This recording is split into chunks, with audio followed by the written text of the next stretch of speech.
प्यारे बच्चों, आज हम इस वीडियो में संचार माध्यमों का परिचय का अध्ययन करेंगे। सबसे पहले हम समझेंगे कि जनसंचार क्या होता है। बच्चों, जनसंचार को मास कम्युनिकेशन भी कहते हैं। यदि इसकी परिभाषा की बात करें तो हम कहेंगे कि जब हम व्यक्तियों के समूह के साथ प्रत्यक्ष संवाद की बजाय किसी तकनीकी या यांत्रिक माध्यम के जरिए समाज के एक विशाल वर्ग से संवाद कायम करने की कोशिश करते हैं तो उसे जनसंचार कहते हैं। संवाद का अर्थ है बातचीत। अब यहाँ संचार और जनसंचार को सरल शब्दों में समझें। संचार का तात्पर्य है कि दो या दो से अधिक व्यक्तियों के बीच होने वाली सीधी बातचीत जिसमें वो आमने सामने होते हैं। किंतु जनसंचार हम उसे कहेंगे जब एक व्यक्ति या व्यक्तियों का समूह किसी तकनीकी या यांत्रिक माध्यम से अपनी बात को एक बड़े जन समुदाय तक पहुंचाता है, उसे जनसंचार कहते हैं। जैसे आप देखते हैं कि टीवी चैनल पर काम करने वाले जो लोग हैं, रेडियो पर काम करने वाले, समाचार पत्रों में कार्य करने वाले, इंटरनेट आदि पर कार्य करने वाले लोग अपने टीवी स्टूडियो, रेडियो स्टूडियो या इंटरनेट के माध्यम से लोगों के घरों में रखे हुए टेलीविज़न या रेडियो तक अपनी सूचनाओं को पहुंचाते हैं। तो इस तरह से उनके द्वारा इस तरह पहुंचाई गई सूचना जनसंचार है। यानी वे सीधे किसी जन समुदाय से संपर्क नहीं करते, अपितु तकनीकी और यांत्रिक माध्यम को अपनी बात को कहने का जरिया बनाते हैं। तो ये जनसंचार है। अब जनसंचार की प्रमुख विशेषताओं की यदि हम बात करें तो जनसंचार की पहली विशेषता है कि जनसंचार में फीडबैक तुरंत प्राप्त नहीं होता। आप देखते हैं कि हम टेलीविज़न, रेडियो, इंटरनेट या समाचार पत्रों को पढ़ने के पश्चात तुरंत उस व्यक्ति विशेष जिसने ये समाचार हम तक पहुंचाया या जिसने ये तैयार किया उस तक फीडबैक नहीं दे सकते। और चूंकि ये एक बड़े जन समुदाय के लिए होते हैं, इसलिए जन समुदाय द्वारा एक साथ फीडबैक देना संभव भी नहीं है। तो पहली विशेषता जनसंचार की कि इसमें फीडबैक तुरंत प्राप्त नहीं होता। आप देखते हैं कि संचार में जब दो या दो से अधिक व्यक्ति आमने सामने सीधे बात करते हैं तो वे सीधे फीडबैक देते हैं। यानी यदि मैं किसी को अपनी बात कहता हूं तो सामने वाला सुनते ही उसको समझा या नहीं समझा, उन संकेतों को समझने के बाद अपना फीडबैक देता है।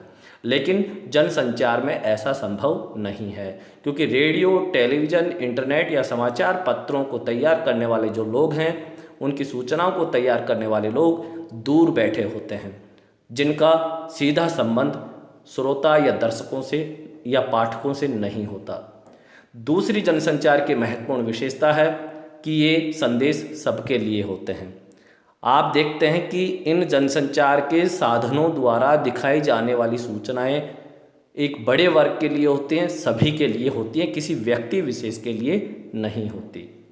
तीसरी विशेषता है कि संचारक का मतलब है रेडियो, टेलीविज़न, समाचार पत्र आदि में सूचनाएं देने वाले संचारक और प्राप्तकर्ता के बीच कोई सीधा संबंध नहीं होता। यानी सूचना देने वाले और सूचना प्राप्त करने वालों में कोई सीधा संबंध नहीं है। चौथी विशेषता है कि इनका औपचारिक संगठन की इसमें आवश्यकता होती है। यानी जनसंचार में आप देखते हैं कि विभिन्न टीवी चैनल, उनका सबका अपना एक नाम है, एक संगठन है। रेडियो चैनल या समाचार पत्र अलग अलग नामों से निकलते हैं। तो इस तरह से जनसंचार में औपचारिक संगठन की आवश्यकता होती है। पांचवी विशेषता है कि जनसंचार में ढेर सारे द्वारपाल यानी गेट कीपर काम करते हैं। अब ये गेट कीपर और द्वारपाल क्या है, तो नीचे समझाया है कि जो जनसंचार माध्यमों से प्रकाशित या प्रसारित होने वाली सामग्री को नियंत्रित और निर्धारित करते हैं, उसे द्वारपाल कहते हैं। जैसे संपादक, सहायक समाचार संपादक, सहायक संपादक और उपसंपादक। सरल शब्दों में समझेंगे कि द्वारपाल से तात्पर्य, क्योंकि ये जो द्वारपाल या गेट कीपर होते हैं, ये संपादक, सहायक समाचार संपादक या सहायक संपादक और उपसंपादक होते हैं। और ये निर्धारित करते हैं कि किसी टीवी चैनल पर, समाचार पत्र में या रेडियो में कौन सी सूचना कितनी मात्रा में लोगों तक जानी चाहिए। तो इस वजह से इनको गेट कीपर या द्वारपाल कहा जाता है।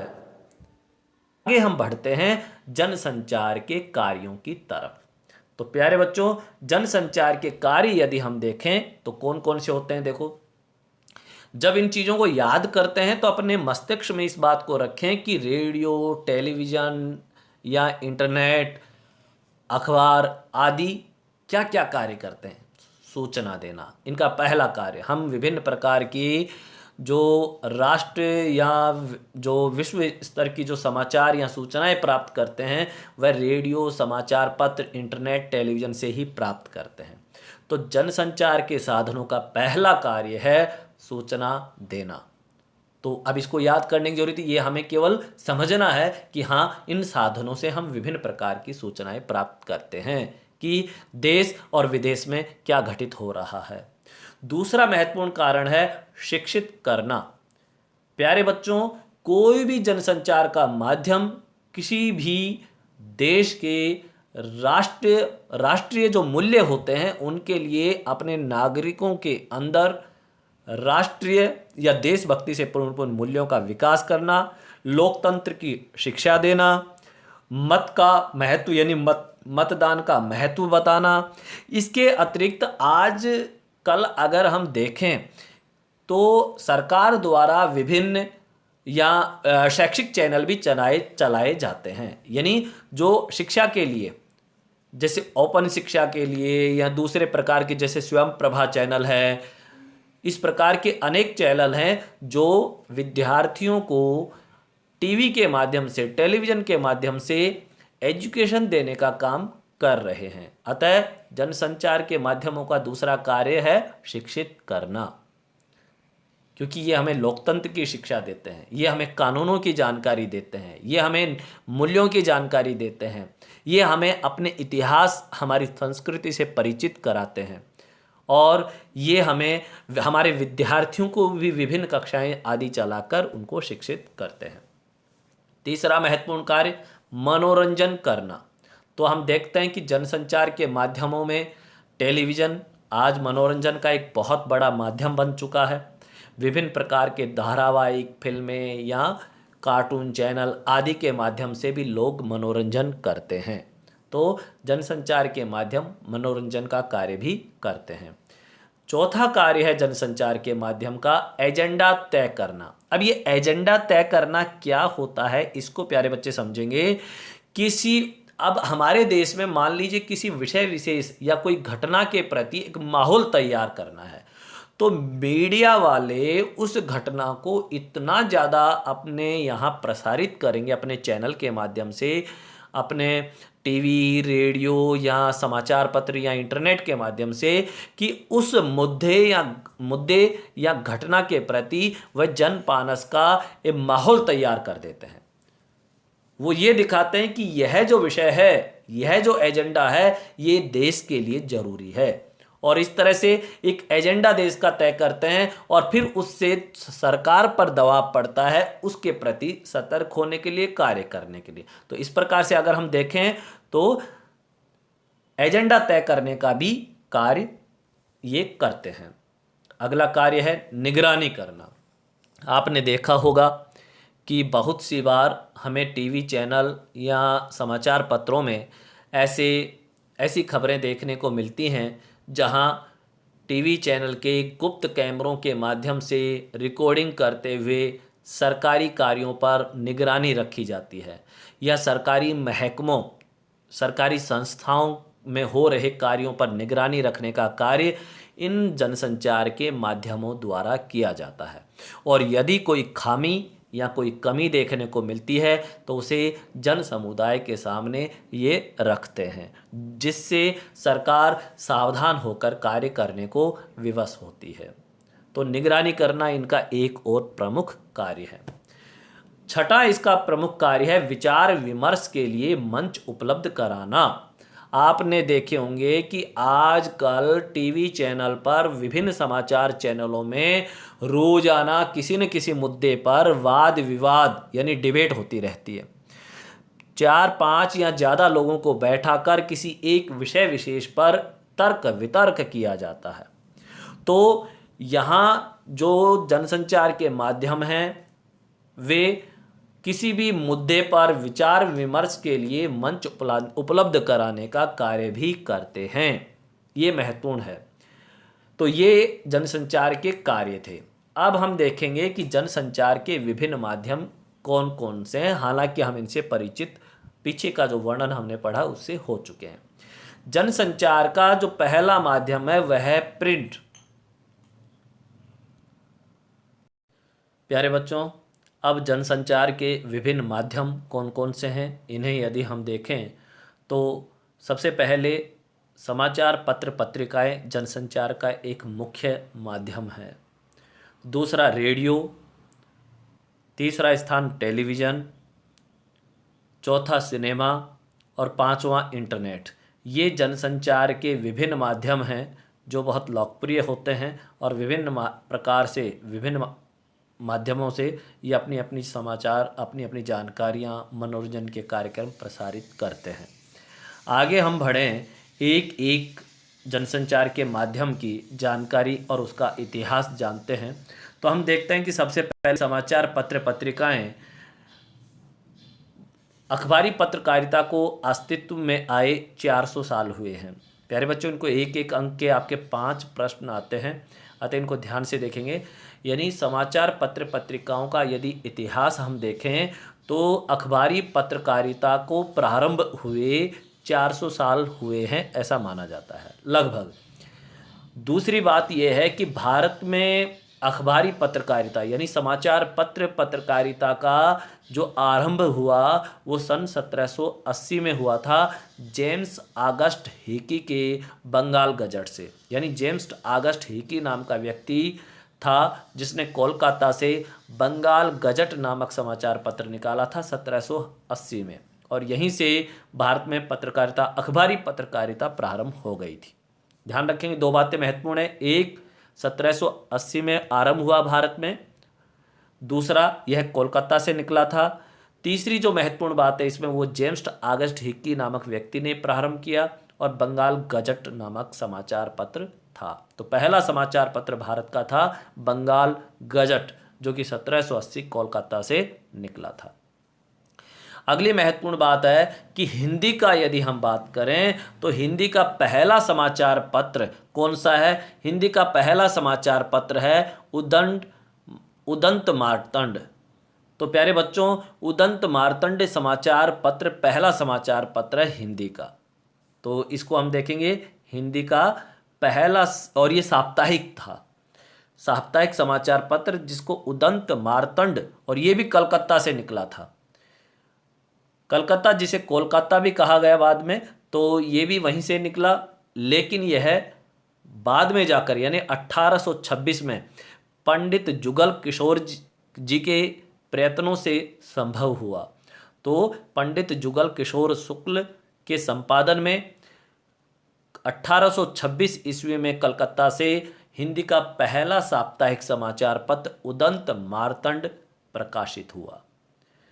आज़ादी के पहले के अगर प्रमुख पत्रकारों की हम बात करें, आज़ादी के पहले के पत्रकारों की यदि बात करें तो इनमें प्रमुख थे गणेश शंकर विद्यार्थी, माखनलाल चतुर्वेदी, महावीर प्रसाद द्विवेदी, जो कि हिंदी साहित्य के एक बहुत महत्वपूर्ण साहित्यकार भी हैं, जिनके नाम से हिंदी साहित्य में एक युग चलता है।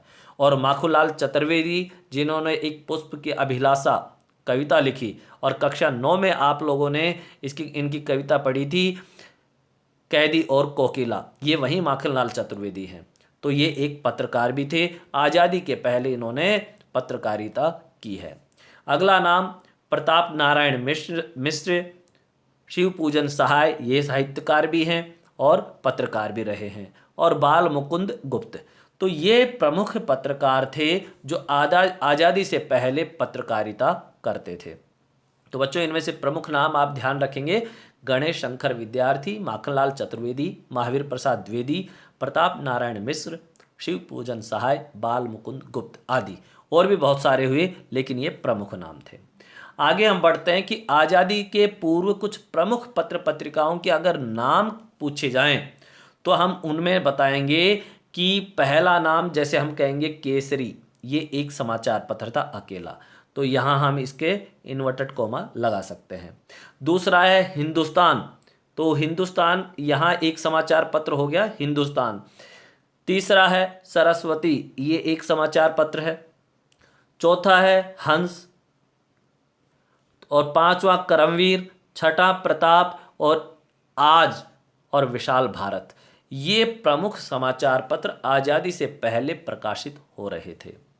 आज़ादी के बाद के प्रमुख हिंदी समाचार पत्रों की यदि हम बात करें तो हम देखेंगे कि अब हालांकि ये आप लोगों को बहुत सारे समाचार पत्र आप देखते हैं, ये सारे आज़ादी के बाद के हैं, तो चाहो तो जो भी समाचार पत्र आपके ध्यान में जिसका नाम आए वो आप प्रश्न पत्र के पूछे गए प्रश्न के उत्तर में लिख सकते हैं।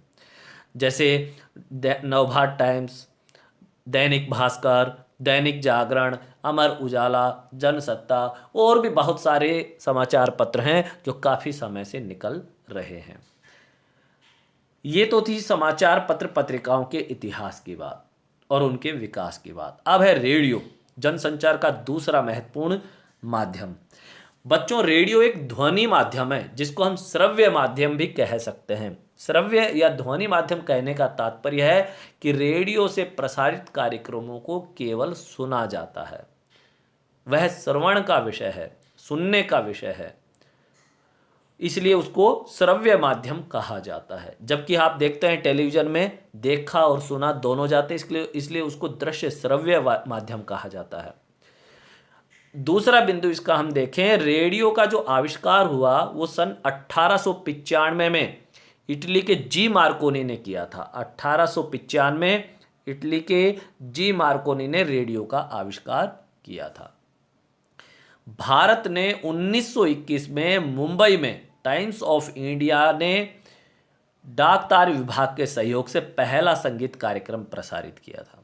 यानी अगर हम देखें कि भारत में, अगर हम इसकी बात करें कि भारत में रेडियो का प्रारंभ कब हुआ, तो केवल एक कार्यक्रम 1921 में मुंबई में टाइम्स ऑफ इंडिया ने जारी किया था या प्रसारित किया था, और यह डाक तार विभाग के सहयोग से ऐसा संभव हुआ था, जो कि एक पहला संगीत कार्यक्रम था जो रेडियो पर प्रसारित हुआ 1921 में।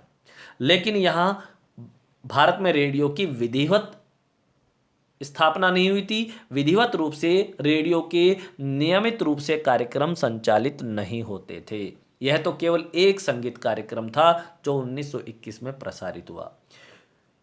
तो फिर रेडियो का भारत में विधिवत प्रारंभ कब हुआ, तो 1936 में विधिवत रूप से ऑल इंडिया रेडियो की स्थापना हुई। 1936 विधिवत रूप से ऑल इंडिया रेडियो की स्थापना हुई, और यहीं से भारत में एक तरह से रेडियो कार्यक्रमों का शुभारंभ होता है ऑल इंडिया रेडियो के साथ।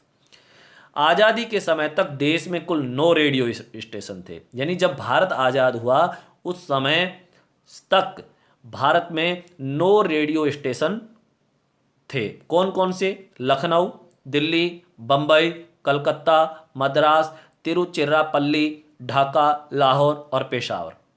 लेकिन भारत के विभाजन के बाद इनमें से 3 रेडियो स्टेशन पाकिस्तान के हिस्से में चले गए। बाकी के बचे जो 6 रेडियो स्टेशन है वो भारत के हिस्से में रहे। आज रेडियो की 96% आबादी तक इसकी पहुंच है रेडियो के कार्यक्रमों की।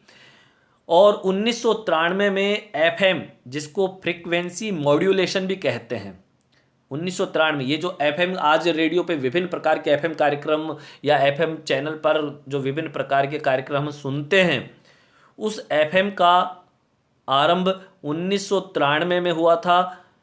और इसको फ्रीक्वेंसी मॉड्यूलेशन भी कहते हैं। कई बार एफएम की फुल फॉर्म पूछ ली जाती है, तो फ्रीक्वेंसी मॉड्यूलेशन, ये आप ध्यान रखेंगे। 1997 में आकाशवाणी और दूरदर्शन को केंद्र सरकार के सीधे नियंत्रण से निकालकर एक प्रसार भारती नाम की एक स्वायत्त शासी यानी ऑटोनोमस बॉडी तैयार की गई। यानी 1997 तक आकाशवाणी यानी कि रेडियो और दूरदर्शन यानी टेलीविजन दोनों सीधे सरकार के नियंत्रण में काम कर रहे थे। लेकिन 1997 यानी कि 1997 के से इन दोनों को अलग कर दिया गया और इनके नियंत्रण यानी इन दोनों को अलग करके यानी इन दोनों को सरकार के नियंत्रण से निकाला गया और प्रसार भारती नाम की एक ऑटोनॉमस बॉडी तैयार की गई, उसके अधीन इन दोनों को कर दिया। तो महत्वपूर्ण बात है कि 1997 तक केंद्र सरकार के नियंत्रण में ये दोनों काम करते थे और आज जो आप विभिन्न प्रकार के प्राइवेट चैनल देखते हैं वो इतनी संख्या में नहीं थे। लेकिन 1997 से कोर्ट के हस्तक्षेप से इनको आकाशवाणी और दूरदर्शन को केंद्र सरकार के अधीनता से निकाला गया, उनके नियंत्रण को हटाया गया और एक प्रसार भारती नाम की एक ऑटोनॉमस बॉडी तैयार की गई और उसके अधीन इनको रखा गया। अब टेलीविजन अगला जो जनसंचार का और लोकप्रिय और ताकतवर माध्यम है जिसकी आज जनता तक बड़ी आसानी से सहजता से पहुंच हो चुकी है। टेलीविजन जनसंचार का सबसे लोकप्रिय और ताकतवर माध्यम है। प्रिंट मीडिया के शब्द, रेडियो की ध्वनियाँ टेलीविजन के दृश्य के साथ जब मिलती हैं तो किसी भी सूचना का भरोसेमंद होना स्वाभाविक हो जाता है, यानी इसकी विश्वसनीयता को कई गुना बढ़ा देते हैं। प्रिंट मीडिया यानी समाचार पत्रों के शब्दों को और रेडियो की ध्वनियों को और टेलीविजन के दृश्य जब ये तीनों एक साथ मिलते हैं तो यहाँ हम देखते हैं कि तीन जनसंचार के माध्यमों की ताकत जब एक ही माध्यम में आती है तो वह किसी भी सूचना के प्रभाव को कई गुना बढ़ा देती है। यही कारण है टेलीविजन आज एक लोकप्रिय जनसंचार माध्यम है। भारत में टेलीविजन का जो प्रारंभ हुआ वह 15 सितंबर 1959 को हुआ था। 15 सितंबर 1959 को भारत में टेलीविज़न का प्रारंभ हुआ, लेकिन यहाँ पे भी नियमित रूप से प्रारंभ नहीं हुआ था क्योंकि यह जो कार्यक्रम था 15 सितंबर 1959 को यह यूनेस्को की एक शैक्षिक परियोजना के अंतर्गत दिल्ली के आसपास के एक गांव में 2 टीवी सेट लगाए थे जिन्हें लगभग 200 लोगों ने देखा। तो इसलिए यह यूनेस्को का केवल एक कार्यक्रम था, एजुकेशनल प्रोजेक्ट। उसके तहत दिल्ली के पास एक गांव है, उस गांव में 2 टीवी सेट लगाए थे और जिसे 200 लोगों ने देखा था और 15 सितंबर 1959 को ये बात घटित हुई। तो यहाँ पहली बार भारत में टेलीविज़न का प्रारंभ हुआ। आगे अगर हम बढ़ें तो देखेंगे कि 15 अगस्त 1965 से विधिवत रूप से भारत में टीवी का आरंभ हो गया था। 15 अगस्त 1965 ये जो डेट है ये विधिवत रूप, क्योंकि ऊपर जो हमने देखा उसमें केवल एक प्रोग्राम दिखाया गया था, 200 लोगों ने देखा था। लेकिन 15 अगस्त 1965 को अगर हम बात करें तो यहाँ से भारत में विधिवत रूप से टीवी सेवा आरंभ हो गई और 1976 तक यानी 1976 तक टीवी सेवा आकाशवाणी का हिस्सा थी। यानी 1976 तक टीवी और आकाशवाणी यानी रेडियो एक ही संगठन के तहत कार्य कर रहे थे, आकाशवाणी का ही हिस्सा था टीवी भी। लेकिन 1 अप्रैल 1976 को दूरदर्शन नामक एक अलग संगठन, अलग निकाय की स्थापना की गई। अब रेडियो अलग हो गया और दूरदर्शन अलग हो गया। अब सिनेमा, जो कि एक महत्वपूर्ण माध्यम है। सिनेमा मनोरंजन का एक सशक्त माध्यम है। सिनेमा का आविष्कार थॉमस अल्वा एडिसन ने 1883 में किया। थॉमस अल्वा एडिसन ने 1883 में इसका शुभारंभ किया। विश्व की पहली जो फिल्म बनी थी 1894 में, वो फ्रांस में बनी थी, द अराइवल ऑफ ट्रेन पहली मूवी थी जो कि विश्व की पहली फिल्म मानी जाती है। और भारत की पहली फिल्म बनी थी वह मूक फिल्म बनी थी, दादा साहब फाल्के ने बनाई थी। दादा साहब फाल्के ने 1913 में राजा हरिश्चंद्र नाम से बनाई। तो भारत की पहली बिना बोलती फिल्म दादा साहब फाल्के ने 1913 में राजा हरिश्चंद्र के नाम से बनाई। और बोलती जो फिल्म है जिसे कक्षा 8 में भी आपने पढ़ा है, बोलती फिल्म पहली 1931 में बनी आलम आरा। पहली बोलती फिल्म आलम आरा 1931 में बनकर तैयार हुई और भारत दुनिया का आज सबसे बड़ा फिल्म निर्माता देश माना जाता है। इंटरनेट, आखिरी अगर हम जनसंचार के माध्यम की बात करें, ये एक विश्वव्यापी अंतर्जाल है, संसार का सबसे नवीन व लोकप्रिय माध्यम है। इसमें जनसंचार के सभी माध्यमों के गुण समाहित हैं। यह जहां सूचना, मनोरंजन, ज्ञान और व्यक्तिगत एवं सार्वजनिक संवादों के आदान प्रदान के लिए श्रेष्ठ माध्यम है, वहीं अश्लीलता व दुष्प्रचार फैलाने का भी जरिया है। इसके माध्यम से विभिन्न अफवाहें फैलाई जाती हैं। इंटरनेट पत्रकारिता का इतिहास संक्षेप में हम देखें तो विश्व स्तर पर इंटरनेट का शुभारंभ 1982 से माना जाता है और 1992 तक पहला चरण था। दूसरा चरण विश्व में 1993 से 2001 तक और तीसरा चरण 2002 से चला, जो अब तक चल रहा है। जबकि भारत में इंटरनेट पत्रकारिता काफ़ी देरी से शुरू हुई। भारत में इंटरनेट पत्रकारिता का पहला चरण 1993 से शुरू हुआ, जब तक विश्व में पहला चरण कंप्लीट हो चुका था, और दूसरा चरण भारत में 2003 से शुरू हुआ, और इसलिए भारत एक चरण पीछे चल रहा है विश्व से। ये दूसरा चरण भारत में अभी चल रहा है। भारत में सच्चे अर्थों में वेब पत्रकारिता करने वाली साइट rediff.com और इंडिया इंफोलाइन व सिफी है। रिडिफ को भारत की पहली साइट कहा जाता है। वेबसाइट पर विशुद्ध पत्रकारिता शुरू करने का श्रेय तहलका.com को जाता है। तो ये हमने जनसंचार के विभिन्न माध्यमों का परिचय प्राप्त किया। धन्यवाद।